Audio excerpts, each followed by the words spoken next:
O Lula chamou Macron no Brasil para conhecer a Amazônia, para debater pauta climática. Isso tudo aí em meio a recorde de queimadas na floresta amazônica.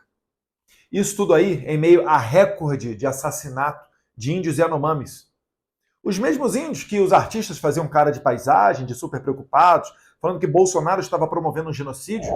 Em primeira mão aqui no Fantástico, Canção pra Amazônia. Salve Amazônia,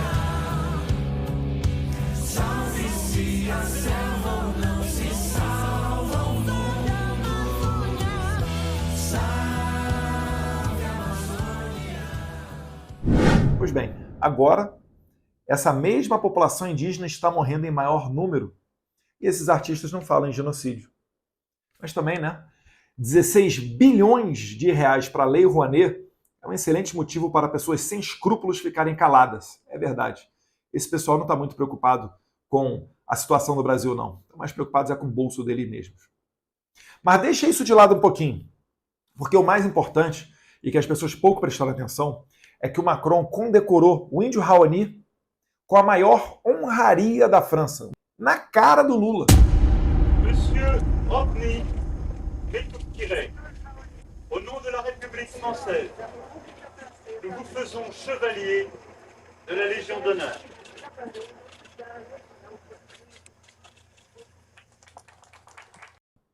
E nessa oportunidade, o índio Raoni entregou, né, uma papelada para Lula e para Macron, criticando a construção da Ferrogrão. Esse trem, essa linha férrea, Ferrogrão, é a que terá maior impacto positivo para os produtores agrícolas. Só para que você tenha uma noção, os grãos, né, soja, milho, etc., produzidos no Brasil, são mais baratos, em que pese todos os problemas que os fazendeiros brasileiros encontram, mas ainda assim são mais baratos do que os grãos produzidos lá nos Estados Unidos. O problema é que para transportar esse grão, para ele chegar em outro país, seja da Ásia, da Europa, da África, o grão americano ele chega mais barato. Porque nos Estados Unidos, há séculos, eles utilizam trens. Há séculos, eles usam, né, as hidrovias. E isso é muito mais barato do que utilizar as estradas brasileiras, que, em sua maioria, ainda, né, não estão em excelentes condições, em que pese o Tarcísio com Bolsonaro ter dado os primeiros passos numa revolução de infraestrutura brasileira, ainda faltava completar esse dever de casa. E o Lula está fazendo justamente o contrário. Ao incentivar que Macron dê um tapa na cara da sociedade brasileira e entregue essa medalha para o seu funcionário do ano, o que Macron está dizendo é que o índio Raoni tem servido à França e não ao Brasil. E pelas imagens você percebe que o Lula está de acordo com isso, porque Lula é um entreguista. O Lula não está interessado em tirar os pobres da região amazônica, essas 25 milhões de pessoas que moram ali em meio à floresta. Ele não está preocupado em tirar essas pessoas da pobreza. Essas pessoas são pobres e miseráveis, dormindo em cima de diamante, de ouro, de petróleo. E isso daí vai acabar fazendo algo inusitado, que é unir os nacionalistas, seja de direita ou seja de esquerda. Sim, porque existem. Temos que falar a verdade. Eu vou te dar um exemplo. Eu assinei a frente parlamentar de um deputado do PCdoB. Essa frente parlamentar é para tentar fazer com que vire uma realidade a exploração de petróleo ali na foz do rio Amazonas. Eduardo, mas se ocorrer um desastre, vai ser um desastre ambiental para a Amazônia. Olha, a Amazônia está pelo Brasil, pelas Guianas, pela Venezuela. Por que você pode explorar petróleo na Venezuela, na Guiana e alguns quilômetros para o lado ou para baixo aqui no Brasil? Você não pode explorar, que aí a Amazônia vira um problema. Nós somos um povo riquíssimo que vive na miséria. Se nós quisermos, por exemplo, melhorar as condições de vida dos índios, a gente vai precisar de mais investimento, de mais infraestrutura, mais saúde.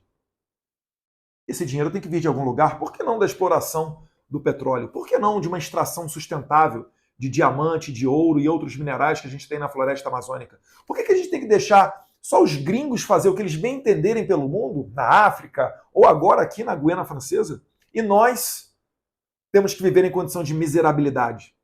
Já que é tudo em nome do clima, por que é que o clima da Guiana e da Venezuela é diferente do clima do Brasil?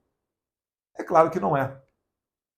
Eu estou alertando vocês porque as intenções de Lula não são as melhores. E ano que vem, a gente vai sediar aqui no Brasil, no Pará, a COP, para mais um espetáculo de entreguismo brasileiro. A gente quer saber quando é que o povo vai sair da miséria. A gente quer saber quando é que a gente vai deixar de ser o país do futuro. Porque a gente começou muito bem com o Bolsonaro, mas 4 anos foi muito pouco para conseguir reverter décadas desse socialismo, desse pseudo-progressismo, né, desse comunismo, sim, como Lula falou, né, comemorando a indicação do comunista Flávio Dino para a Suprema Corte. Nós conseguimos colocar na Suprema Corte desse país um ministro comunista. É isso que o povo quer saber, e não mais de discursinho ou de fiasco internacional que tem feito cada vez mais o Brasil ser um anão diplomático. Espalhe esse vídeo, leve verdade a todo mundo, apoie os produtores agrícolas, apoie a revolução da infraestrutura brasileira, porque isso fará com que nós sejamos muito mais eficientes e a gente consiga atrair mais riqueza para o território nacional. Porque o Brasil é o único exemplo de sucesso de agricultura na faixa tropical do planeta Terra. Todos os outros países que vão muito bem nessa parte agrícola estão no norte. Pensa lá na Ucrânia, na Rússia, nos Estados Unidos, ou mesmo em outros países como a França. Toda a tecnologia de clima temperado é o que vem aqui para o Brasil. Se nós tivermos um incentivo para produções tecnológicas nacionais voltadas para a agricultura tropical, aí vai ser uma lavada ainda maior. A gente tem um campo tão grande a percorrer para aproveitar a nossa potencialidade. E é isso daí que eu gostaria de levar adiante para o nosso país. Um abraço a todos vocês. Fiquem com Deus.